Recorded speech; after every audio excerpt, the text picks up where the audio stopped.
Okay, so sa mga may Bible, buklatin po natin sa Daniel 1:8 bago po tayo umupo.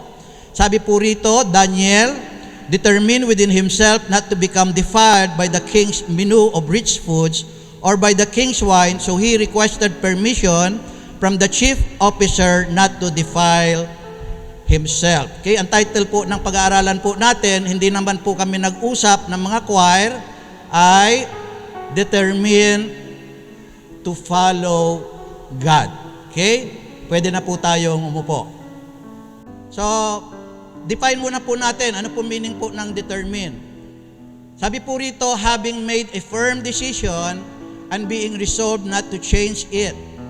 Wanting to do something very, very much and not allowing anyone or any difficulties to stop you.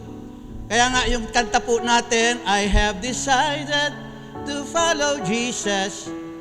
Taas ata, I have decided to follow Jesus. I have decided to follow Jesus. No turning back, no turning back. So yung decision po natin na sumunod po sa Diyos o sumunod sa ating Panginoong Jesucristo, ito po dapat po ay firm. Okay? Kailangan ito po ay resolved not to change it. Kailangan hindi po nagbabago po ito. Yun po yung meaning po ng determine. Wanting to do something very much, okay, and not allowing anyone or any difficulties to stop you. Huwag po natin hayaan na anumang hirap, pagsubok sa buhay, na tayo po ay tumigil para sundin po ang ating Panginoong Jesucristo. Ang sabi po tinignan ko sa yung mga coach, sabi ni Remis Soson, sabi po rito, to build determination, start with bold decision and one small step forward. So magdi-decide ka na susundin mo ang Panginoon, but you have to step your foot forward. Kailangan may gagawin po tayo, hindi lang po tayo po hanggang po sa decision. Sa Biblia, may mga determined characters in the Bible, like Moses. He was determined to follow God. Next slide. Moses was determined to set free the Israelites from the hand of Pharaoh. Sabi po kasi kay Moses, dati po na ipinanganak sa palasyo, kinuha at inalagahan po siya ng prinsipe, mga anak ni Pharaoh. Kaya siya lumaki po, hindi po siya lumaki sa hirap. Kasi papatayin ng 2 years old below sa panahon po niya. Kaya ipinaanod si Moses sa dagat. Nakita po siya ng prinsesya, anak na po ng Pharaoh, kinuha po siya, pinalaki po sa palasyo. Pero inutusan po siya ng Diyos. May nangyari, nakasala po si Moses na tumakas po sa Egypt. Sa kanyang pagtakas, yung kanyang masamang experience, God turned it into positive. Tinawag po siya ng Diyos. At nung tinawag po siya ng Diyos, sabi kay Moses, Moses, pumunta ka kay Pharaoh, palayain mo yung aking mga anak na alipin sa Ehipto. Kasi hindi lang sila alipin sa Ehipto, ngunit alipin din po sila for 430 years sa mga kultura ng Ehipto. Alipin sila sa kasalanan, alipin sila sa Diyos-Diyosan, hindi nila kilala ang Diyos. Hindi pa nagpapakilala si Yahweh sa kanila. So yung kanilang buhay ay malayo po sa Diyos. Sabi, go to Pharaoh and tell Pharaoh, set free my people that they should worship me in the wilderness. Na sila ay sambahin ako sa wilderness. Kalahin mo, sumamba yung mga Israelites sa wilderness. Di ba? Ibig sabihin, wilderness is desierto. Nangyari po ba yun? Nangyari. Pero ang sabi po sa Hebrews 11:24-26, Moses refused to be called the son of Pharaoh's daughter, choosing rather to be ill-treated with the people of God than to enjoy sin's fleeting pleasure. Nakuha po ninyo, mas pinili niya na mag-suffer na kasama yung mga anak ng Diyos kaysa mag-enjoy sa kasalanan. He regarded abuse suffered for Christ. Yung kanyang paghihirap ay ikinuring niyang paghihirap alang-alang kay Kristo. Oh, grabe ano? hindi pa nabubuhay si Jesus Christ, pero alang-alang kay Jesus Christ yung suffering. To be greater wealth than the treasures of Egypt, for his eyes were fixed on the reward.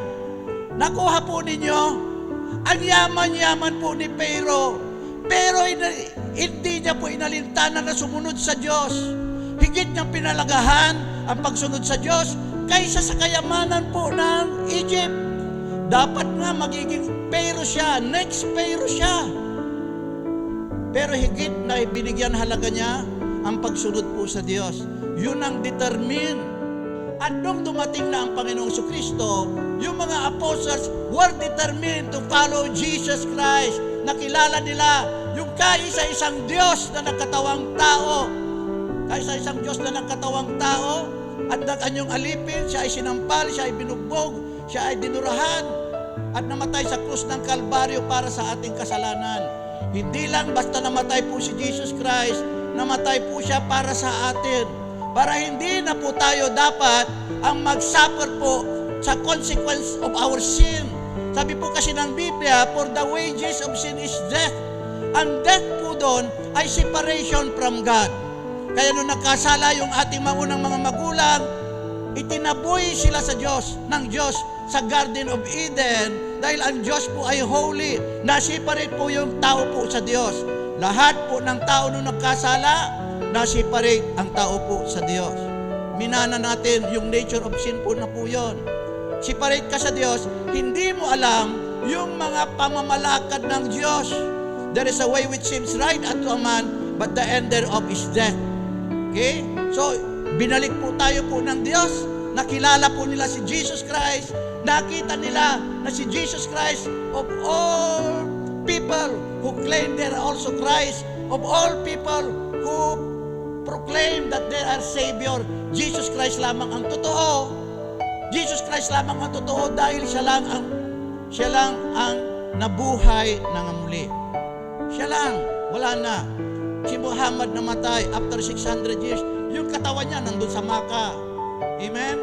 Si Buddha namatay, kasama ko yung mga Nepal.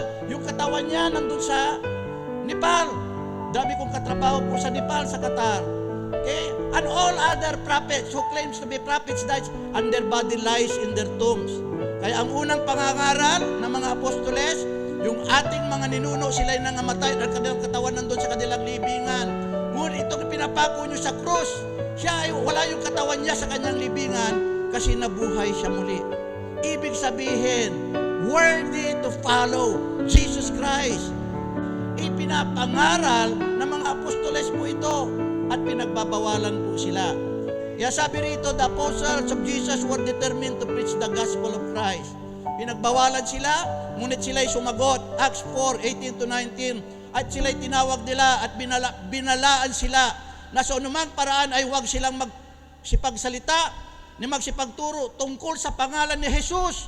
Datapwat si Pedro at si Juan ay nagsisagot at nagsipagsabi sa kanila, kung katuwiran sa paningin ng Diyos na makinig muna sa inyo kaysa Diyos iyong hatulan. Is it worthy to obey you rather than to obey God? Higit pa kami matatakot ba kami? Sino po ba yung mga nagbababala sa panahon po ng mga apostoles? Mga Pariseo, mga Saduceo, mga religious people. Sila yung nagbababala, huwag mong ipangaral ang Panginoong Hesus. Nahadlangan ba yung mga apostles? Abay, kung nahadlangan, wala tayo rito. Hindi po sila nahadlangan. Si Peter ay pinatay patiwarik. Kasi ayaw niya na i-crucify, kasi si Jesus Christ crucify, hindi ito, sabi niya, kahiya-hiya sa Panginoon. Yung ibang apostoles, si Paul po ay pinugutan ng ulo, si James po ay sinaksak. Lahat sila, and the rest of the disciples, hindi lang po yung apostles na natira. Marami pang mga early Christians, sila'y pinatay. At sabi po ng aklat po ng Hebreo, para lang hindi ipingaral si Jesus, binalatan ng buhay yung ibang apostles. Amen? At si Apostle Paul ay naging greatest evangelist. Kaya na-reach po yung buong mundo kasi hindi po siya sumuko. Determined po siya na ipangaral po si Jesus Christ. Sino pa? Yung text po natin, babalikan po natin yung text. Kunin natin yung konteksto. Daniel and friends were determined not to become defiled by King's menu. Okay, so my Daniel and friends. Parang my Lot and friends, ano? Dati may Lot and friends. Ito naman, Daniel and friends. Okay? Daniel 1:3-8. The king ordered Ashpenaz, the chief officer, to bring in some Israelis of royal and noble descent. They were to be young men without physical defect, handsome in appearance, skilled in all wisdom, quick to learn, prudent in how they use knowledge, and capable of serving in the king's palace. They were to learn the literature and language of the Chaldeans. Okay? Ano po ba yung kwento? Ang kwento, sinakop ng Babylon Empire ang halos Middle East po noon, kasama po ang Israel, Babylon Empire, na ang hari ay si King Nebuchadnezzar. So panahong ito, dinala po sila sa Babylon at naghahanap po ng hari ng mga matatalino from royal descent, okay? Yung mga lahi ng hari na magsisilbi sa kanyang kaharian. Okay, so yun po yun. Verse 5, the king assigned them fine food and choice wine on a daily basis, ordering them to be trained for 3 years, at the end of which time they would enter the king's service. Included among the people of Judah were Daniel, Hananiah, Mishael, and Azariah. The chief officer assigned the name Belteshazzar to Daniel, the name Shadrach to Hananiah, the name Meshach to Mishael, the name Abednego to Azariah. Okay?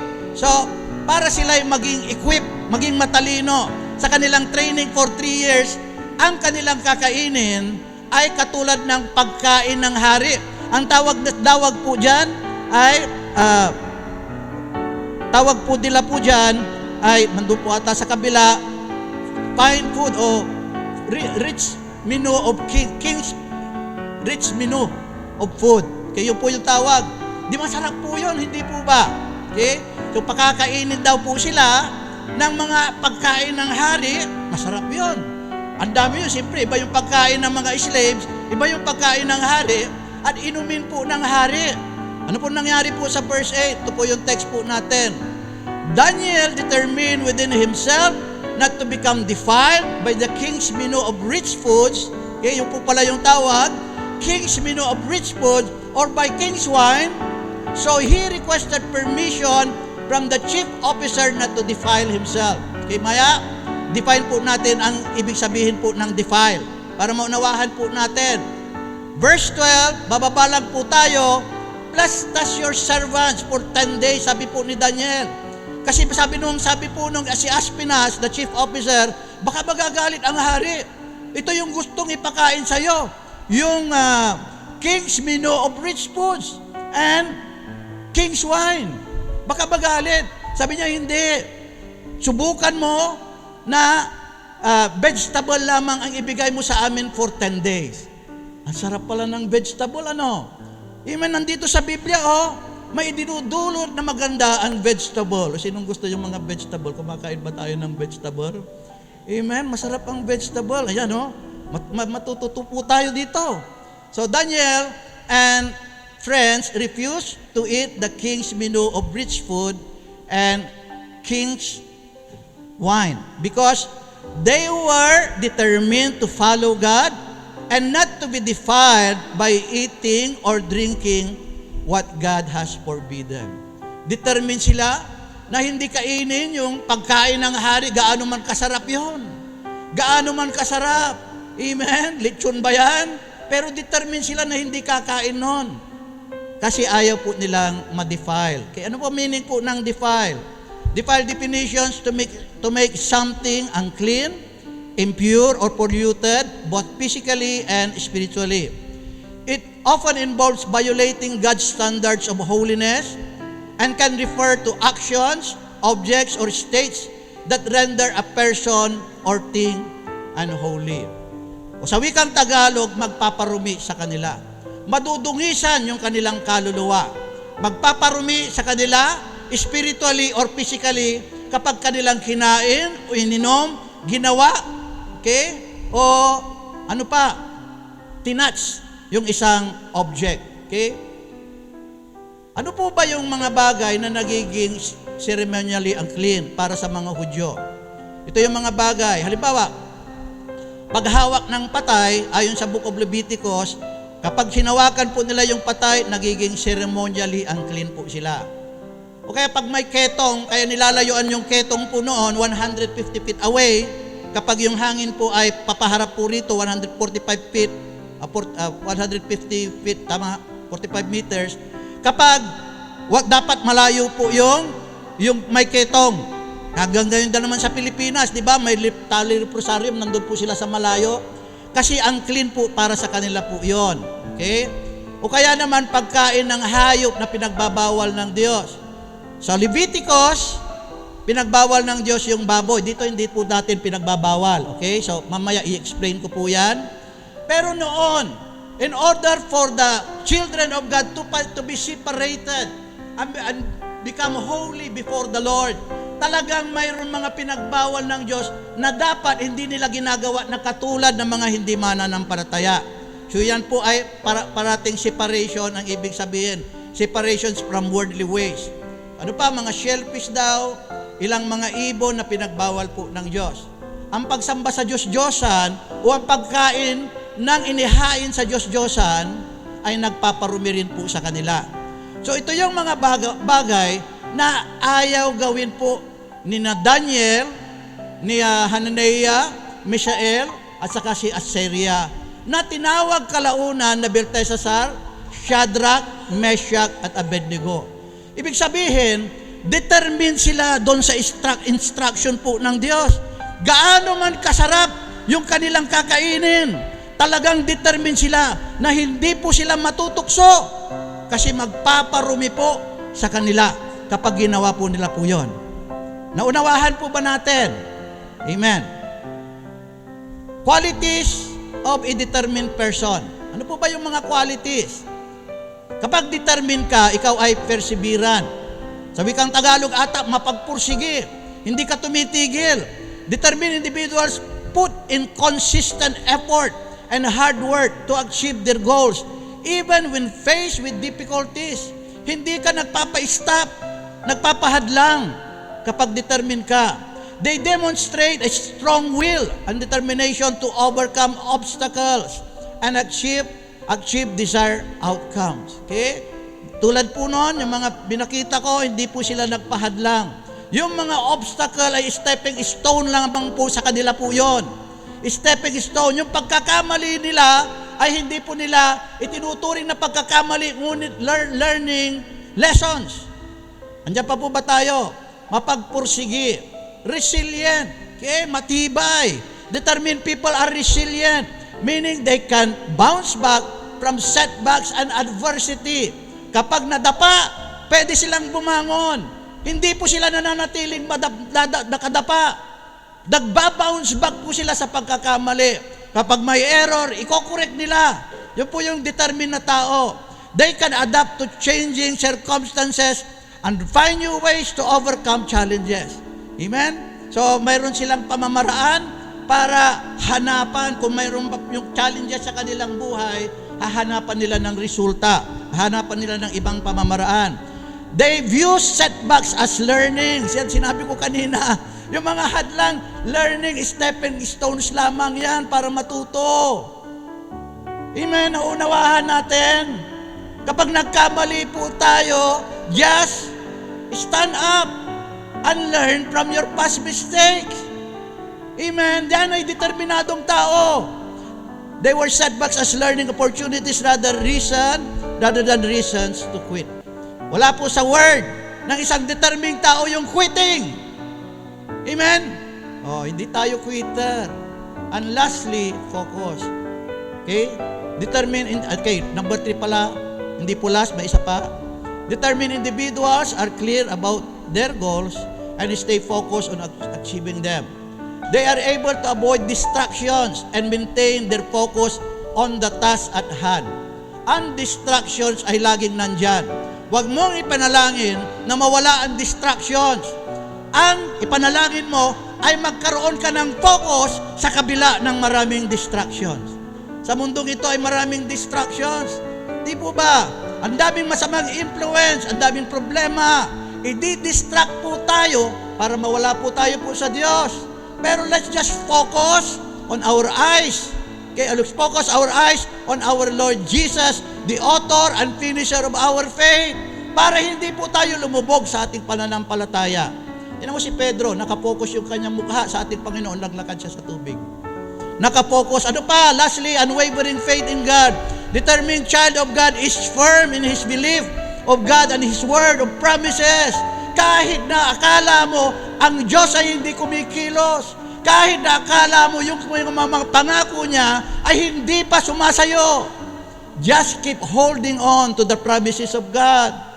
He is obedient to all of God's commandments and will never compromise them because he firmly believed that God will give him greater reward than what he had sacrificed. Katulad ng mga apostoles, sinacrifice po nila, diba, yung kanilang buhay. At ang pinaka-determine na tao na nabuhay, nagkatawang tao, na nabuhay sa mundong ito ay walang iba kundi si Jesus Christ. Shadrach. Sino yung Shadrach? Yung kanina, yung mga kaibigan ni Daniel. Shadrach, Meshach, at Abednego displayed strong determination to follow God's commandment rather than follow King Nebuchadnezzar. Paggawa si King Nebuchadnezzar ng kanyang image, Diyos-Diyosan. At ang sabi, kapag narinig nyo yung trompeta at tumunog, lahat kayo ay lumuhod, at sino mang hindi luluhod, itatapon ko doon sa nagniningas na pugon. Pero si Shadrach, Meshach, at Abednego, ay parang dyan sa picture, katulad dyan sa picture, lumuhod lahat, hindi po lumuhod si Shadrach, Meshach, at Abednego. Hindi po siya lumuhod sa paggawa po ng kasalanan. Ayaw nila na ma-defile yung kanilang sarili. Do not bow down to sin. Do not bow down to the wish of the evil, to the desire of the evil. Sipain mo yan. Wala siyang kapangyarihan sa atin. Ang gusto ng diablo, paluhudin tayo eh. Amen. Sumuko tayo, give up natin yung faith natin, tapos sa kanya tayo. Hindi natin sinasabi, wala sa aksyon, pero kapag iniwanan mo ang Diyos, automatic yun, sa Kanya ka. Kapag umalis ka kay Jesus Christ, automatic yun kahit hindi mo sabihin, sa Kanya ka. Kasi iniwanan mo si Jesus Christ eh. Iniwanan mo yung pagsunod. Hindi po sila sumunod sa kagustuhan po ni King Nebuchadnezzar. Ito po yung sagot po nila, Daniel 3:16-18. Shadrach, Meshach, and Abednego answered King Nebuchadnezzar, "It's not necessary for us to respond in this matter. Your Majesty, if it be His will, our God whom we serve can deliver us from the blazing furnace, and He will deliver us from you. But if not, kahit hindi ako tulungan, rest assured your Majesty that we will serve your gods, and we would worship the golden statues that you have set up." Sabi po nila, "Your Majesty, King." Kinakatakutan ng mga Babylonia. Babylon Empire, nakuha nila lahat. Halos nakapture nila lahat doon. Hindi kami luluhod dyan. Kasi tutulungan kami ng aming Diyos at i-deliver kami sa iyong mga kamay. Ngunit kahit na hindi kami tulungan, hindi kami luluhod pa rin dyan. Kasi hindi naman yan Diyos. Ang Diyos, God is Spirit, and they that worship Him shall worship Him in Spirit and in truth. Third commandment of God, you shall not make any image that is in heaven above, that is in the earth below, that is in the water below. You shall not serve them and bow down to them, for I am a jealous God. I will punish them to the third and the fourth generation. Hindi po sila sumunod. Kasi kilala nila yung Diyos na higit pa mas malaki kaysa sa mundong ito. Yung Diyos na hindi maikukumpara sa kahit na kanino. Yung Diyos na higit na mas malaki kaysa kay Nebuchadnezzar. Hindi po sila sumunod. Anong nangyari? Sabi ni King Nebuchadnezzar, painitin nyo yung pugon ng 7 times. Pinainit yung pugon ng 7 times. Yung nagtapon sa kanila, nasunog. Yung nagtapon, yung tatlo, si Shadrach, Meshach, at Abednego, hindi nasunog dun sa apoy, nandun sila. At nakita ng hari, hindi ba tatlo yung inyong tinapon? Ba't may nakikita akong 4 na tao? Nahugis tao. At yung isa ay itsurang anak ng Diyos. Amen? Woo! Kapag hindi po tayo sumuko, God will reward us someday. Dito sa buhay na ito at sa buhay po na susunod. So, punta tayo sa defile. What makes Christian unclean? Ano po ba yung nagpaparumi sa atin? Sabi ni Jesus Christ, I quote from the mouth of Jesus, Mateo 15:10-11. At pinalapit niya sa kanya ang mga karamihan at sa kanya sinabi, pakinggan ninyo at unawain. Hindi ang pumapasok sa bibig ang siyang nakakahawa sa tao, kundi ang lumalabas sa bibig, ito ang nakakahawa sa tao. Di ba may pinagbawal ang Diyos sa kanila noon ng mga pagkain at mga ceremonially unclean kapag hindi sila naghugas ng kamay?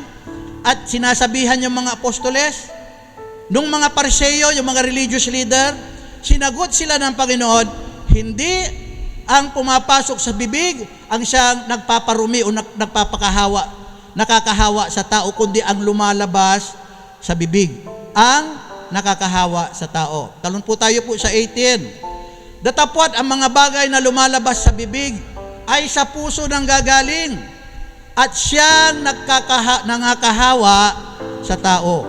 Okay? O other version, nagpaparumi sa tao yung lumalabas sa bibig. Ano ba yung lumalabas sa bibig? Sapagkat sa puso nang gagaling ang masasamang pag-iisip, mga pagpatay. Okay? Sa Biblia, if you hate your brother and you are unable to forgive him, you have already committed murder in your heart. Kapag namumuhi ka, hindi ka nagpapatawad, murder na daw sa puso po yon. Pakikiapid, okay? Mga pagnanakaw, mga pagsaksi sa hindi katotohanan, mga pamangusong. Ibig sabihin, kasalanan. Ano nagpaparumi sa atin bilang isang anak po ng Diyos? Kasalanan. Okay? Tulad ni Moses at iba pang mga propeta, mga apostoles, si Daniel, at ang kanyang mga kaibigan ay determinadong huwag madungisan sila ng kasalanan. At determinado din silang lugurin ang Diyos at sumunod sa Kanya. At ganito dapat tayo. Ganito dapat tayo. Sabihin mo, dapat determinado ka, sister, brother. Dapat determinado tayong huwag madungisan ang ating kaluluwa. Determinadong magbago, determinado tayong sumunod sa Diyos. Determinadong makasama si Jesus sa buhay na walang hanggan. Sino ang determinado dito na gustong makasama si Jesus sa buhay na walang hanggan? Taas ang kamay. Amen, lahat tayo. Lahat tayo Amen? Undetermined Christians will always compromise their faith to follow the worldly pleasure and their fleshly desire rather than following Christ's desire. Remember this, undetermined Christians will always compromise his faith. Kapag dumating po yung desire, worldly pleasure, fleshly desire, nako-compromise kasi hindi po siya determined. But if you are determined, kaya mong i-overcome lahat po yan. Si Jesus Christ ang mag-ahari po sa atin.